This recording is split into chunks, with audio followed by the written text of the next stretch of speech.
The opposition leader Anthony Albanese has criticised the government for suspending Parliament this week despite supporting the health advice 2 weeks ago.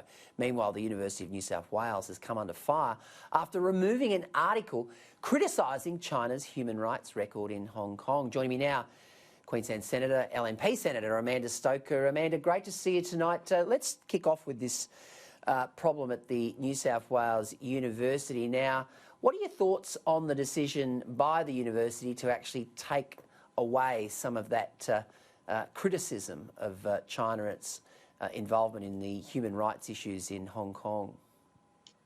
This incident shows us something deeply troubling. It indicates that universities like the University of New South Wales have become so compromised by their interest in securing the funds associated with Chinese students that they are prioritising that over their responsibility to deliver academic freedom. Because without academic freedom, a university cannot meet its purpose. Now, that's got implications for the quality of the education it will deliver to local students.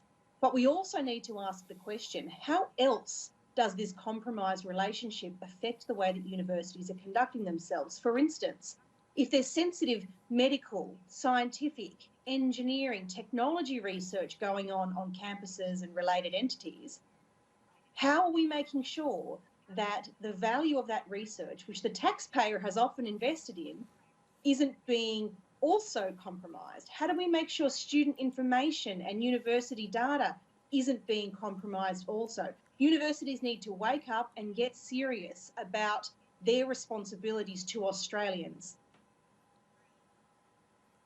I found it incredulous that Daniel Andrews and some of his cronies and, of course, Anthony Albanese have been taking pot shots at the Morrison government for problems in the aged care system when clearly, you know, you don't have to be a Rhodes Scholar to work out that the problem in Victoria emanated, the second wave emanated from the hotel quarantine fiasco.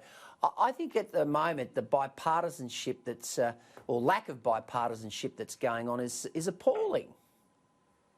Look, the poorer the Victorian government performs during this crisis, the more Premier Andrews tries to point the finger at the Commonwealth to try and blame someone else.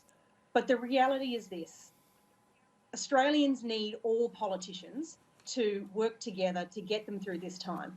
Most people don't actually care whether things are the responsibility of the state or the federal government. The pollies care, but individuals just want to make sure they can get on with their lives. It's not okay to be pointing the finger and trying to deflect attention.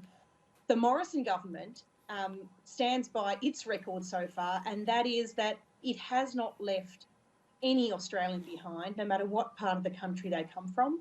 And we will continue to make sure nobody gets left behind, whether you're in lockdown in Victoria, whether you're in quarantine in Queensland, or whether you're one of the many businesses that depend on having a movement in the supply chain or tourism visitors throughout the country. We haven't forgotten you. We won't leave you behind. That's the message people need to hear from their government right now, and they need it delivered upon. Federal Labor is split at the moment on coal, in particular the Acland coal stage 3, which of course Palaszczuk government is refusing to approve, despite the fact that Joel Fitzgibbon, Shane Newman, Anthony Chisholm are very keen on it, but you've got some of the lefties who aren't. What's going on there with that particular project right now, and how will Labor solve this? Because we saw what happened at the last federal election in central Queensland when Shorten was saying one thing in Gladstone and another thing in Balmain, and of course the good folk of central Queensland woke up very quickly to Mr Shorten. Queenslanders are no fools. They can see a fake a mile away.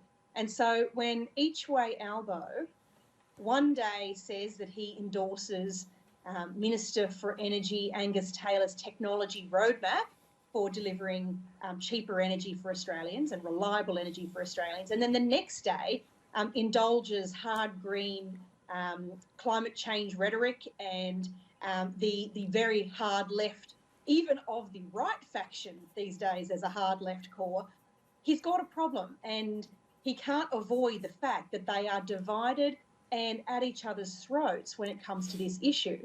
The fact is they've become addicted to Greens' preferences. They've become addicted to chasing that element in the cities. And the people who pay hardest for that are people living in the regional income producing, mineral producing, agriculture producing parts of this country. All right, now I see where the LNP Queensland branch has a new president. Now, her name is Cynthia Hardy. We invited her on the show tonight, but she politely declined. Tell us about Cynthia Hardy. I don't know her from a bar of soap, but I'm sure you do. And of course, Dave Hutchison has now gone. Do you think having a woman at the helm of the Queensland LNP will help the LNP's chances on October 31?